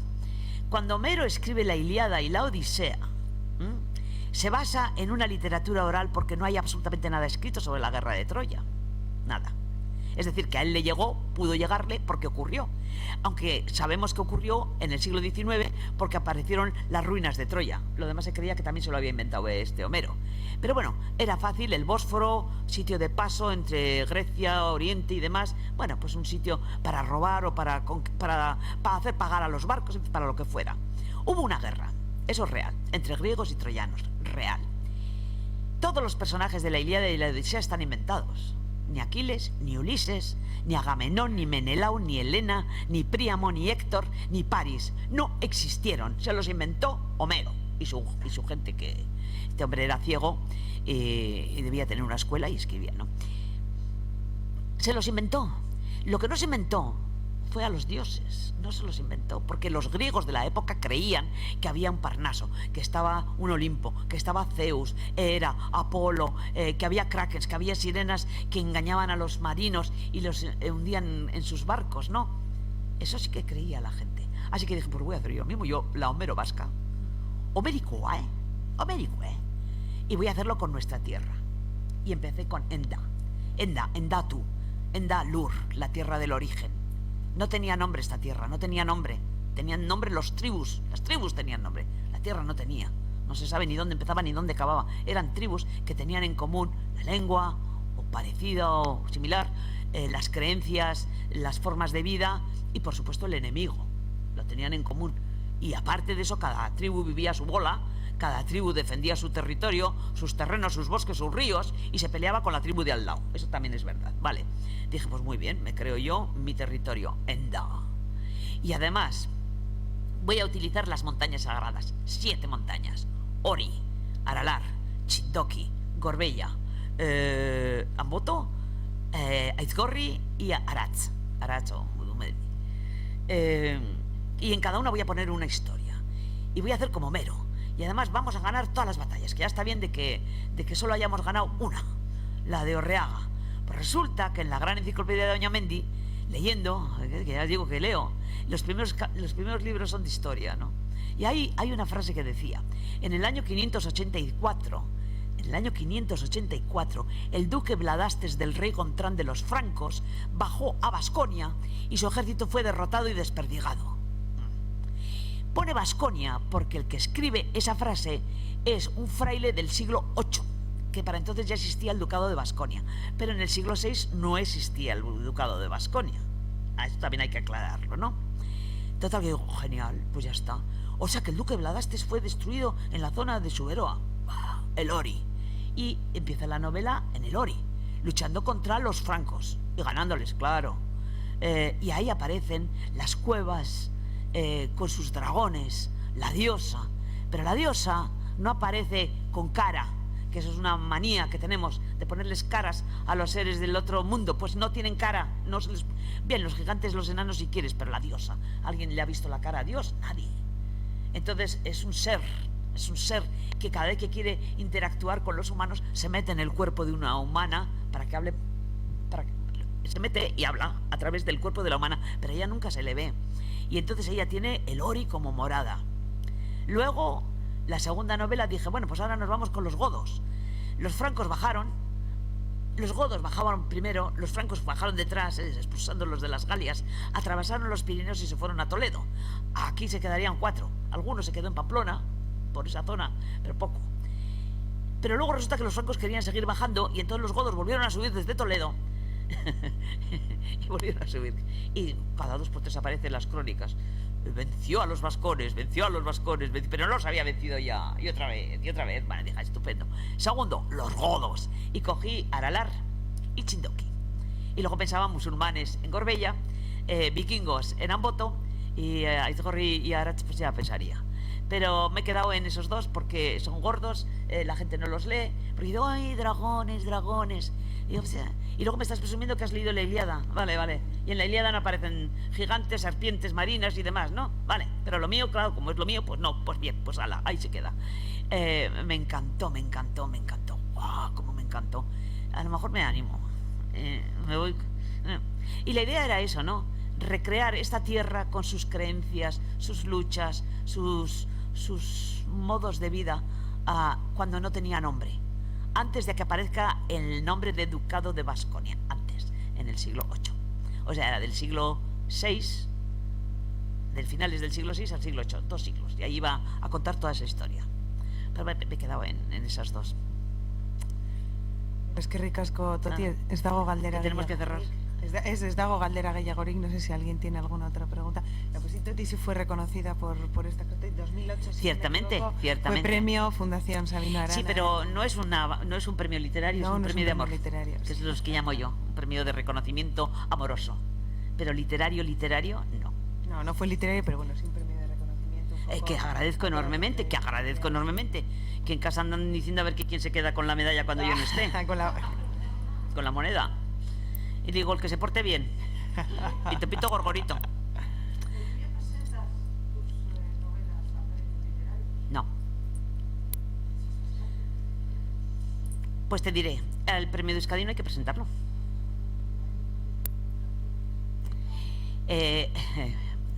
No estáis grabando, ¿verdad? No estáis grabando, ¿no? No estáis grabando. No grabéis, por favor. Es personal, ¿eh? El premio Planeta me lo han ofrecido 3 veces. Y la tercera vez estuvieron en mi casa y les di de comer. Y les pregunté qué me ofrecían, que no tuviera. Y me dijeron que público, o sea, lectores. Dije, eso sí, ciertamente. ¿A cambio de qué? A cambio de una exclusiva. A cambio de estar un año paseándome por España y por América. A cambio de acceder, de ir a todas las fiestitas y fiestones que organizan. A cambio de todo eso. Dije, podría aceptarlo si me dais el final, si soy la ganadora, no la finalista. Es que eso no te lo podemos prometer. Pues desde luego no voy a ir para que me pongáis de finalista aquí la anciana señora que ha sido finalista y que va a ir haciendo de telonera del ganador o de la ganadora. Va a ser que no. Eso me lo han ofrecido y me han ofrecido otros. Y me han ofrecido el Ciudad de Toledo de novela histórica y me han ofrecido el Alfaguara de no sé qué. Me han ofrecido unos cuantos, pero todos tienen su precio. El premio de Euskadi, por ejemplo, pues ni me lo han ofrecido ni he estado nunca. Y te voy a decir más, son 6 finalistas cada año, 6 finalistas que elige un jurado, 6. Pues ni entre los 6 he estado. Y es al libro publicado el año anterior. Bien, pues en 26, la de este año todavía no ha salido. En 26 novelas no he tenido opción a ser finalista, no ganadora, finalista de ese premio. El premio Cervantes no hace falta presentarse. El premio nacional de literatura no hace falta presentarse. Te tiene que presentar alguien, yo que sé quién, pero tampoco me interesan demasiado, la verdad. Las cosas como son, las cosas como son. Lo sé, ese es mi premio. Ese es mi premio. No, ese es mi premio. Porque yo pago autónomos cada mes. Y no estoy jubilada porque entonces no podría vender libros, o sea, no podría cobrar. Y cuando de vez en cuando me pagan, me suelen decir, oye, ¿cómo hacemos esto? Cuando doy una charla, una cosa, o voy a un sitio, oye, te pagamos, ¿cómo lo hacemos? Porque estarás jubilada. Digo, estará tu abuela. Porque yo soy mi jefa, me tengo que echar a mí misma, me tengo que despedir. Venga, despídete, que te jubilo. Y no me he jubilado todavía, o sea que pago mis autónomos, pero es que también vivo de eso. Bueno, y de la pensión del Alberto, claro, y de que tenemos la casa pagada, que los hijos están emancipados, que no tenemos muchos gastos, que no vamos de vacaciones, en fin, hay una serie de cosas. Pero sí que cobro. ¿Y por qué cobro? Porque vendo. Es decir, si no, no vendería. ¿Y por qué me cuidan tanto en la editorial? Porque vendo. ¿Pero por qué vendo? Porque son, ya os digo, 27 novelas. Porque es dale que te dale, dale que te dale. Y a ti te gustará esta y no te gustará esta, pero a lo mejor te gusta la siguiente. Y también tengo otro hándicap, que las primeras novelas, eso lo digo para los que vayáis a escribir, pues tenían esos errores que os comento de comas, de erratas, cosas por el estilo. Y entonces los críticos literarios, o los que fueran, pues pensaron que era eso, literatura de mujeres para mujeres, y no me han vuelto a leer. Entonces no me han dado una segunda oportunidad. Con esta última novela, la de El Maizal, la que ocurre en Huesca, es la historia de 4 mujeres, abuela, madre, hija y nieta. a lo largo de un siglo, entre 1852 y 1965, lo que he tenido que buscar, porque cómo se pasa del abrevadero al grifo en casa, cómo se pasa de la vela a la luz, cómo se viaja, qué se come, qué en esos pueblos, en Alarre, en Benavarre y demás. Bien, pues todavía he tenido el valor de hacer una apuesta conmigo misma, porque escribir siempre en la misma novela, qué aburrimiento, ya sé hacerlo. ¿Y de qué va la apuesta?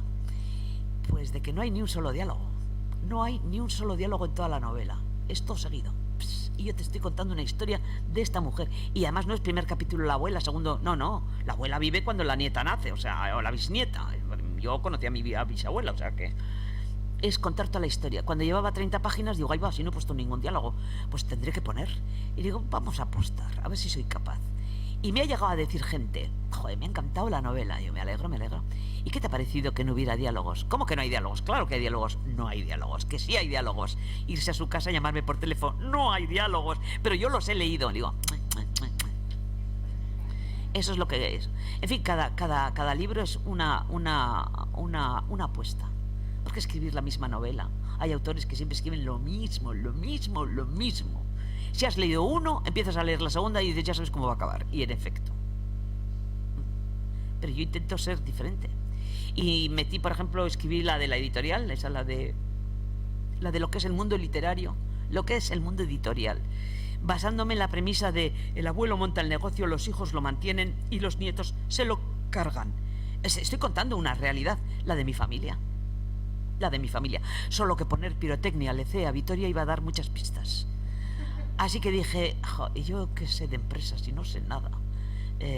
Pues que no sé nada, pero sé de editoriales. Digo, pues vale, pues venga, una editorial y en Bilbao, ¡hala! Así los de Vitoria que sé. Pero ahí sale eso, como los padres, los abueos de un almacén de libros sacan una editorial, como los hijos mantienen esa editorial y como los nietos se la cargan, o sea, se la gastan, como no han trabajado nada y encima se gastan la editorial. Y de paso pues le metí a una tía a la que no le tenía ninguna simpatía. Y a un primo que tampoco le tenía ninguna simpatía.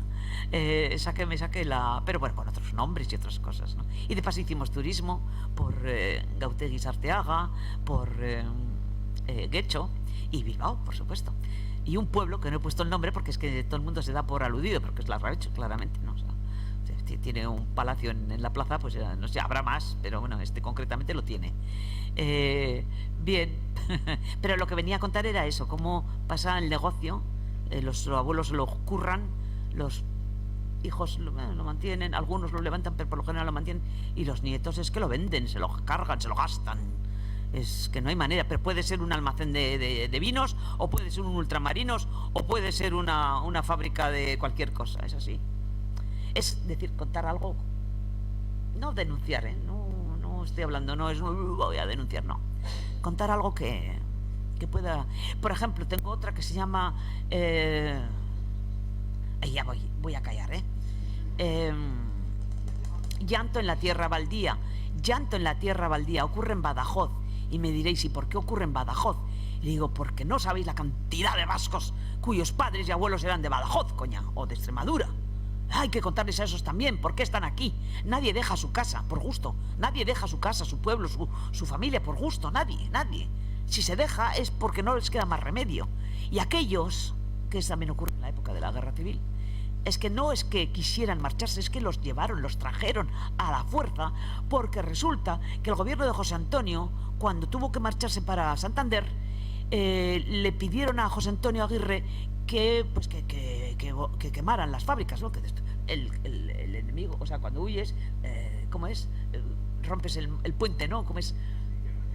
Tierra quemada para que el enemigo no pueda aprovecharse. Sin embargo, el gobierno vasco de la época decidió que no, que la gente tenía que vivir, que no podían destruir las fábricas porque luego a ver qué pasaba. Y mantuvieron las fábricas. Pero cuando llegaron los franquistas se encontraron que las fábricas funcionaban. ¡Ay, les vino de cine! ¿Pero qué pasaba? Pues que los hombres, los obreros, pues que no había obreros, porque unos estaban presos, otros estaban exiliados, otros estaban en la cárcel, faltaban gente, para las minas faltaba gente y faltaba gente para los talleres, para las fábricas. ¿Y qué hicieron? Traerse extremeños, gallegos y andaluces a la fuerza. Y los llevaron a las minas y los llevaron a las... Eso también había que contarlo. Y bueno, pues mi personaje empieza allí en Badajoz y un hijo de ese acaba aquí. Que es lo que en el centro extremeño me dijeron que les había gustado. Gracias. Que a veces... con lo de los premios otra vez, ya no me ofrecen ningún premio de estos, de los de pelas, porque no soy rentable. Ya no soy rentable. A mí me puede dar un jamacuco pasado mañana. Estoy en la edad peligrosa, es verdad. Tengo 74 años, me puede dar cualquier cosa. Ya no soy rentable. Estas empresas invierten una pasta enorme para promocionar a un autor o a una autora, que a veces dura 1 año, que a veces dura 2, que a veces dura 5 años y luego desaparece y nunca más vuelves a saber de ellos. Pero invierten un dinero, una pasta tremenda, que luego recuperan. Pero claro, si invierten en mí y mañana me da esto, pues a ver qué hacen con ese dinero. O sea, lo pierden. Por lo tanto, ya no me lo ofrecen. Me lo ofrecieron hace 10 años. Ya no me lo han vuelto a ofrecer. Eso es para... Te lo digo por si te vienen a ti a buscar. Que sepas. Yo qué sé. Pero... No, esto es un negocio, está así de claro, ¿no? Y en la editorial, por ejemplo, en la novela de la editorial pongo lo del premio. Por cierto, puse lo del 1.000.000 de euros 1 año antes que Planeta diera el 1.000.000 de euros. Le llamo a la novela, a la empresa, a la editorial le llama Egurra S.A. Dar leña. Y también cómo se hace, cómo se busca a un autor, cómo se le cambia todo el texto, cómo se le reescribe todo el texto, que lo sé. Con nombres. A quién le han reescrito la novela. Eso sí, premio, ¡wow! 1.000.000 de ejemplares vendidos. Y claro, yo 5 millones, te jode. O sea, no vendes 1.000.000 de libros en España y sus colonias, ni loca. Pero, total, poner 100.000, 500.000, 800.000, pues, total, es un cero más, ¿no? Sin más. Y como se da a dedo. Y os lo digo, para que sepáis. Cuando a mí me ofrecieron ese premio, me vinieron en enero y en febrero. El premio se da en noviembre. Y en noviembre te dicen que han recibido 500 originales y que ha costado mucho decidirse, cuando ese premio está dado en enero y está firmado con un contrato. O sea que es mentira. Ellos son una empresa que si quieren vender agua embotellada, pues bueno, organizan un concurso y la botella vale 1.000.000 de euros. ¡Buah! Pues tiene que ser buenísima. Y eso es lo que hacen. Pero entonces que no me engañen y me digan que les ha costado elegir y que son la pera, porque está ya dado de antemano, está ya decidido, según el mercado, según los gustos, si tiene que ser mujer, si tiene que ser joven, si tiene que ser novela negra, si tiene que ser... Es que está ya decidido. Tengo un amigo que se llama José Luis Corral, que es catedrático de Historia Medieval en la Universidad de Zaragoza y además escribe novelas. A ese también se lo ofrecieron. Conozco a varios que les han ofrecido, no te creas. Claro, buscan a ver aquí quién vende. Pues queremos el mercado vasco. Pues ¿quién vende aquí? La Toti. Pues bueno, pues a esta se lo ofrecemos. José Luis Corral le ofrecieron también el premio. Lo que pasa es que aguantó más que yo. Y aguantó hasta que tuvo el contrato. Y luego dijo, no, pues gracias y tal. Pero cuando ha salido la conversación, alguna vez que ha salido la conversación en reuniones de escritores y tal que ha habido, y ha salido el tema, y ha habido alguno que ha dicho, no, eso no es cierto, porque es al José Luis que el contrato está aquí, esto es cierto, es así. Pero vamos, que yo, por ejemplo, en la editorial, en la novela, no les reprocho que organicen ese premio, no se lo reprocho. Es como si quieres vender zapatos o quieres vender bolsos, yo qué sé. Lo que sí les reprocho es que mientan y que digan que ha costado muchísimo elegir cuando no se han molestado en leer los originales que han recibido. ¿Y por qué mandas un original si sabes que a lo mejor que no te lo van a dar? Pues porque a lo mejor hay suerte y un editor lee y le gusta y te lo publica. Así es la historia. Y esta vez me callo de verdad. Joder. Bueno, Toti, es que ricas. Ese regalo. Te vamos a dejar todavía un poquito más, pero con un chacolí, ¿eh? Vale, va. Un poquito más, pero ahí no. fuera con mucho. Vale. Bueno, es que ricasco guztioi etortzeagatik, eta hurrengora arte. Es que